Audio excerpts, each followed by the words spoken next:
Ce mardi 2 avril s'est ouvert à Libreville, la capitale du Gabon, et ce jusqu'au 30 avril 2024, le dialogue national inclusif.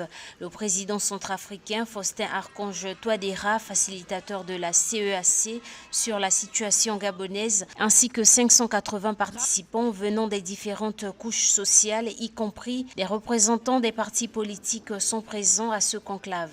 Ouvrir ces travaux du dialogue national inclusif équivaut à ouvrir une page de ce grand livre de notre histoire. Cependant, permettez-moi de commencer par remercier le président de la République centrafricaine, Faustin Archange Touadéra,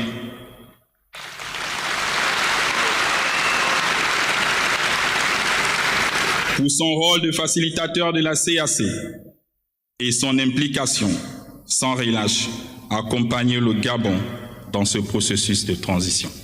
L'objectif poursuivi est d'adapter des réformes politiques d'importance pour éviter de nouvelles crises au Gabon et de définir les grands principes d'organisation de l'État et des pouvoirs publics ainsi que la durée de la transition. Les participants au dialogue devront également proposer l'organisation politique, économique et sociale du pays après la transition.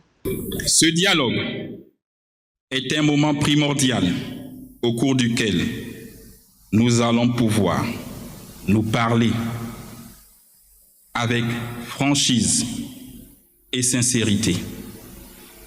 Les conclusions de ce dialogue inclusif ont pour vocation de s'appliquer avant la fin de la transition et doivent pour cela, selon les autorités gabonaises, être conformes à la charte de la transition. Au Gabon, avec ce dialogue, le pays se trouve dans un virage important pour se doter d'institutions fortes et trouver des mécanismes fiables pour choisir librement ses dirigeants.